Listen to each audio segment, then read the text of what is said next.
மேற்காசியால ஏற்கனவே இருக்கிற பிரச்சனைக்கு மத்தியில ஓபெக் அமைப்புலேருந்து யுஏஇ அதாவது அமீரகம் வெளியேற முடிவு செஞ்சிருக்கு. இது உண்மையிலேயே ஒரு பிரச்சனையா இல்லை இந்தியா போன்ற பிற நாடுகளுக்கு இது ஒரு வாய்ப்பா அப்படின்னு தெரிஞ்சுக்கிறதுக்கு முன்னாடி ஓபெக் என்ற அமைப்புனா என்ன, அது எப்போது தொடங்கப்பட்டது, அதன் வரலாறு என்ன அப்படிங்கிறத மிக தெளிவாக இந்த வீடியோவில் பார்க்க போகிறோம். Welcome to decode show by Niyas.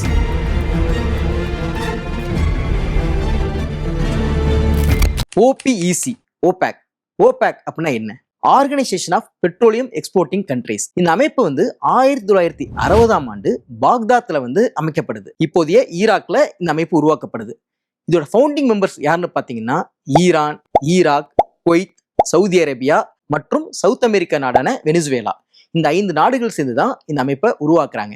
இதோட பிரதான நோக்கம் என்னவா இருந்துச்சு அப்படின்னு பார்த்தீங்கன்னா, இனிமேல் எண்ணெய் தான் இந்த உலகத்தோட எதிர்காலம் இருக்க போகுது, இதை உற்பத்தி பண்ற நாம இணைந்து செயல்படணும், நமக்கு ஏற்படுற பிரச்சனைகளை ஒத்திசைவா பேசி தீர்த்துக்கணும் அப்படிங்கிறதா. இதுக்கு குறிப்பா சொல்ல விலை நிர்ணயம் பண்றது உட்பட பல விஷயங்கள் அப்போது விவாதிக்கப்பட்டுச்சு. சரி, இந்த 5 நாடுகள் தான் இருந்தாங்களா அப்படின்னு பாத்தீங்கன்னா இல்ல. அதுக்கு பிறகு சில காலத்திலேயே பல நாடுகள் அதுல இணைகிறாங்க. குறிப்பா சொல்லலாம் அல்ஜீரியா, நைஜீரியா, லிபியா மற்றும் ரிப்பப்ளிக் ஆஃப் காங்கோ ஆகிய நாடுகள் அதுல இணைகிறாங்க. சரி, எப்போது யுஏஇ இணைஞ்சிச்சு?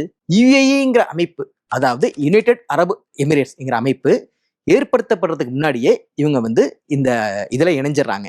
யுஏஇ எப்ப ஏற்படுத்தப்பட்டுச்சுன்னு பாத்தீங்கன்னா 1971. ஆனா யுஏஇயோட ஃபவுண்டிங் மெம்பர்ஸ் ஆன அபுதாபி 1967லயே ஒபேக் அமைப்புல இணையுது. சரி, ஒபேக் சொல்லிட்டீங்க.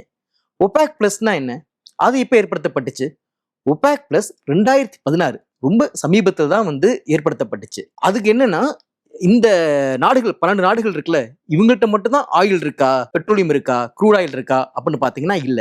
உலகத்துல பல நாடுகள்கிட்ட இது இருக்கு. அவங்கெல்லாம் ஒரு விலை நிர்ணயம் பண்றாங்க, இவங்க ஒரு விலை நிர்ணயம் பண்றாங்கிற ஏகப்பட்ட கன்ஃபியூஷன்ஸ் இருந்த காலகட்டத்துல, ஏகப்பட்ட சச்சரவுகள் இருந்த காலகட்டத்துல ஓபெக் பிளஸ் 2016 ஏற்படுத்தப்பட்டுச்சு.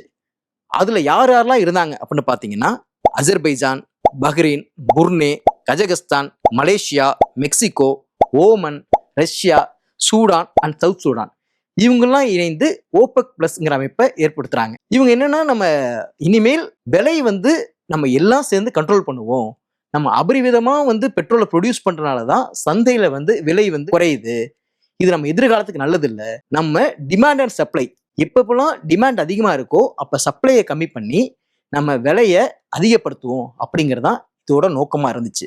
ஓபெக்கும் ஒபேக் பிளஸும் இணைந்து எவ்வளோ ஆயில் ப்ரொடியூஸ் பண்றாங்கன்னு பாத்தீங்கன்னா, இன்னைக்கு நம்ம கன்சியூம் பண்ணிட்டு இருக்க ஆயில்ல 60% இவங்கள்ட்ட தான் நமக்கு வருது. யுஏஇ மட்டும் பாத்தீங்கன்னா இந்த போர் ஆரம்பிக்கிறதுக்கு முன்னாடி ஒரு நாளைக்கு 4.8 மில்லியன் பேரல்ஸ் ப்ரொடியூஸ் பண்ணாங்க.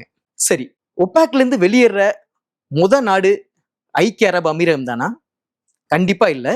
இதுக்கு முன்னாடி கத்தார் இதெல்லாம் வெளியேறி இருக்காங்க. 2018ஆம் ஆண்டு கத்தார் ஒபேக்ல இருந்து வெளியேறாங்க. அப்போது அவங்க சொன்ன காரணம் என்னன்னா, எங்களுக்கு எந்த அரசியல் காரணமும் கிடையாது இதெல்லாம் வெளியேற, முதற் காரணம் எங்களோட வணிக நலன் தான். இனிமேல் ஆயில் ப்ரொடக்ஷனை முழுக்க கம்மி பண்ணிட்டு நேச்சுரல் கேஸ் எல்என்ஜி ப்ரொடக்ஷனை அதிகரிக்க போறோம், அதனாலதான் இந்த அமைப்புல இருந்து வெளியேறோம், இது முழுக்க முழுக்க எங்க வணிக நலன் சார்ந்தது அப்படின்னு அவங்க சொன்னாங்க. ஆனா அப்போதே இதுக்கு பின்னாடி அரசியல் இருக்கு, கத்தாருக்கும் சவுதி அரேபியாவுக்கும் ஒத்து வரல, அதனாலதான் அவங்க வெளியேறாங்க அப்படின்னு சில விஷயங்கள் கிசுகிசுக்கப்பட்டுச்சு. இப்படியான சூழல்ல தான் அமீரகம் இப்பொழுது ஒபேக்ல இருந்து வெளியேறி இருக்காங்க. சரி, யுஏஇ ஒபேக்ல இருந்து வெளியேற என்ன காரணம்? அதுக்கு 3 பிரதான காரணங்கள் சொல்லப்படுது. அதுக்கு முன்னாடி அவங்க என்ன சொல்லியிருக்காங்கன்னு பார்த்துக்கலாம். நாங்க எங்களோட நலன் கருதி, எங்களோட லாங் டேர்ம் விஷனுக்காக இதுல இருந்து நாங்க வெளியேறுறோம் அப்படின்னு அவங்க சொல்லியிருக்காங்க. நாங்க ஒபேக்ங்கிற அமைப்புக்காக ஏகப்பட்ட தியாகங்களை செஞ்சிருக்கோம், இனிமேல் எங்களோட நலன்ல கொஞ்சம் கவனம் செலுத்தலான் இருக்கோம், அதனாலதான் வெளியேறோம் அப்படின்னு அவங்க சொல்றாங்க. 3 முக்கிய விஷயங்கள் ஒபேக் என்ற அமைப்புல இருந்து யுஏஇ வெளியேறதுக்கான காரணங்களா சொல்லப்படுது. முதல் விஷயம் என்னன்னு பாத்தீங்கன்னா ஒபேக் என்ற அமைப்பின் கட்டுப்பாடுகள். 2வது விஷயம் என்னன்னு பாத்தீங்கன்னா சவுதி யுஏஇ இடையான பிரச்சனை. 3வது விஷயம் தான் ஈரான் நிக்குது. சரி, ஒபேக் என்ன அவ்வளவு கட்டுப்பாடு விதிக்கிறாங்க?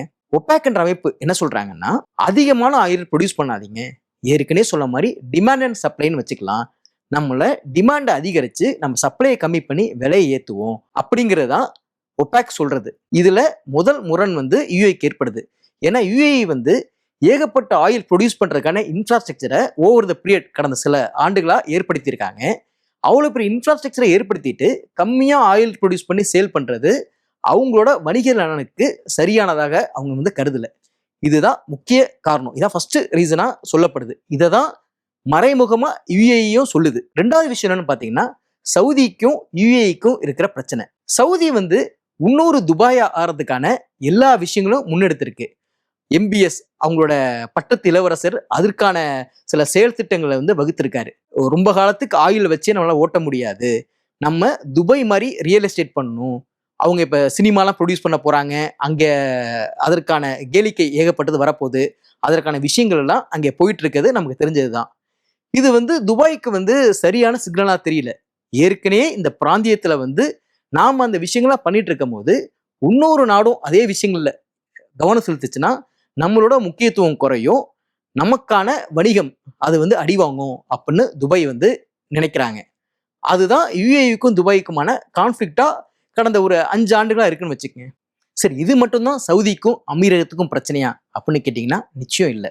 2014ஆம் ஆண்டு ஏமன்ல ஒரு உள்நாட்டு கிளர்ச்சி ஏற்படுது. ஹவுத்திங்கிற அமைப்பு வந்து அந்த நாட்டை ஆல்மோஸ்ட் பிடிச்சிடுறாங்க. ஹவுத்திங்கிற அமைப்பு வந்து ஈரானோட பேக்கப்ல இருக்கிற ஒரு ஷியா பிரிவு கிளர்ச்சி குழு. இது வந்து முழுக்க ஏமனை பிடிக்கிறது வந்து சன்னி பிரிவு நாடுகளான அமீரகத்துக்கும் சரி சவுதிக்கும் சரி சரியான சிக்னலா இல்லை. அவங்க வந்து ஹவுத்திக்கு எதிரான போர்ல 2 பேரும் இணைஞ்சு இறங்குறாங்க. ஒரு கட்டத்துல என்ன ஆயிடுச்சுன்னா, சவுதிக்கும் அமீரகத்துக்குமே ஒரு பிரச்சனை வந்து இதன் காரணமாக ஏற்படுது. ஏன்னா சவுதி வந்து ஒரு அமைப்பை வந்து ஆதரிக்குது, இங்க வந்து அமீரகம் வந்து மற்றொரு அமைப்பை ஆதரிக்குது. அமீரகம் வந்து யாரை ஆதரிக்கிறாங்கன்னு பாத்தீங்கன்னா, சதர்ன் டிரான்சிஷன் கவுன்சில் எஸ்டிசி அப்படிங்கிற அமைப்பை வந்து அவங்க ஆதரிக்கிறாங்க. இது வந்து ஏமன்குள்ளாரியே தெற்கு ஏமன்ல தனி நாடு கேட்கிற இன்னொரு குழு. இவங்க வந்து சவுதி வந்து ஒட்டுமொத்த ஏமனையும் தான் கண்ட்ரோல்ல வச்சுக்கணும்னு நினைக்கும் போது, குறிப்பாக அமீரகம் வந்து கடல் பாதை இருக்குல்ல, செங்கடல் உள்ளிட்ட கடல் பாதைகளை தன் கண்ட்ரோல்ல வச்சுக்கணும், அப்பதான் வணிகத்தை வந்து முழுக்க நம்ம கட்டுப்படுத்த முடியும் அப்படின்னு அமீரகம் நினைக்குது. இது வந்து 2 பேத்துக்கும் முரணா ஏற்படுது. இதுதான் சவுதிக்கும் அமீரகத்துக்கும் இருக்கிற மற்றொரு பிரச்சனை.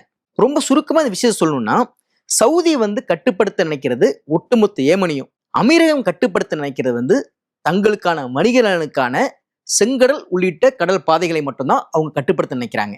மூன்றாவது ஈரான் போர். ஈரான் போர்ல வந்து அரபு நாடுகள் ஒத்திசைவா செயல்படல அப்படின்னு அமீரகம் நினைக்குது. அது நினைக்கிறதும் தவறில்லை தான். ஏன்னா ஈரான் இஸ்ரேல் அமெரிக்க போர் தொடங்குனதுல இருந்து ஏறத்தாழ 2000 ட்ரோன் தாக்குதல்களை யுஏஇ மேல ஈரான் தொடுத்திருக்கு. ஆனா அதுக்கு நேரடியாக எந்த எதிர்வினையும் அந்த பகுதியில் இருக்கிற எந்த அரபு நாடுகளும் எடுக்கல. சவுதி வந்து மறைமுகமாக அமெரிக்காவுக்கு அழுத்தம் கொடுத்துச்சு ஈரான் மேல போர் தொடுக்க சொல்லி. ஆனா நேரடியா எதுவும் சொல்லல. அது வந்து மக்கள் மத்தியில இஸ்ரேலுக்கு தான் நெருக்கமாக இருக்கிறோம் அப்படிங்கிற ஒரு பிம்பத்தை ஏற்படுத்திடும் அப்படிங்கிறதுனால சவுதி வந்து ரொம்ப ரொம்ப டிப்ளமேட்டிக்கா இந்த விஷயத்துல நடந்துச்சு. இது எல்லாமே அமீரகத்துக்கு ஒரு கசப்பான அனுபவம் ஆயிடுச்சு. இது கூட அந்த அமைப்புல இருந்து வெளியேறதுக்கு, ஒபாக் அமைப்புல இருந்து யுஏஇ வெளியேறதுக்குன்னு ஒரு காரணமா இருக்கலாம். இதெல்லாம் தாண்டி ஒரு விஷயம் பொலிட்டிக்கலா என்னன்னு யோசிச்சு பார்த்தோம்னா, யுஏஇ வந்து இஸ்ரேலுக்கும் அமெரிக்காவுக்கும் நெருக்கமா இருக்கதான் விரும்புது. அந்த பகுதியில சவுதியோட டாமினன்ஸை அமீரகம் ஏத்துக்க மறுக்குது. இது இன்னொரு விஷயமா பாத்தீங்கன்னா, ஒபாக்ங்கிற அமைப்பு இருக்கிறதையே பெருசா அமெரிக்கா விரும்பினது இல்ல, அதுவும் குறிப்பா ட்ரம்ப். ஒபாக்ங்கிற அமைப்பு வந்து எளிய மக்களை சுரண்டுது அப்படிங்கிற அளவுல ட்ரம்ப் பேசியிருக்காரு.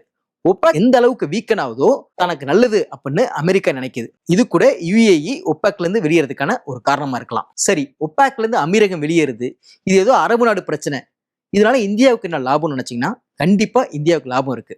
இந்தியா வந்து கடந்த பல வருஷமா ஒபாக்ட ஆயில் ப்ரொடக்ஷன் இன்க்ரீஸ் பண்ணுங்க, இதனால விலை குறையும் அப்படின்னு வலியுறுத்திட்டே இருக்கு. ஆனா ஒபாக் அதை கண்டுக்கவே இல்லை. நம்ம ஏறத்தாழ 40% பெட்ரோல் வந்து ஒபாக்ட தான் நம்ம இறக்குமதி செய்யறோம்.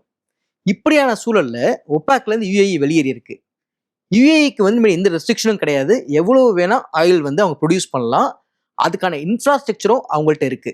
இப்படியான சூழல்ல இந்தியா வந்து நேரடியா யுஏஇட்ட இருந்து பெட்ரோல் இறக்குமதி செஞ்சுச்சுன்னா விலை குறையறதுக்கான வாய்ப்புகள் அதிகம் இருக்கு. ஏற்கனவே வந்து அமெரிக்கா சூழ்படி தான் நடந்துட்டு இருக்கோம்.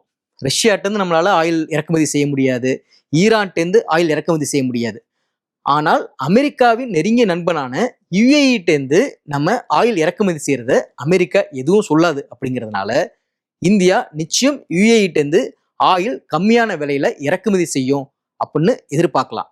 ஆனா அவங்க எவ்வளவுதான் கம்மியான விலையில இறக்குமதி செஞ்சாலும் அதன் பலன் நேரடியா மக்களுக்கு வருமா அப்படிங்கிறது ஒரு கேள்விக்குறிதான். இதுக்கு முன்னாடி பல முறை கச்சா எண்ணெய் விலை குறைஞ்சிருக்கு, ஆனா அதோட பலன் நேரடியா மக்களுக்கு கிடைச்சதில்ல.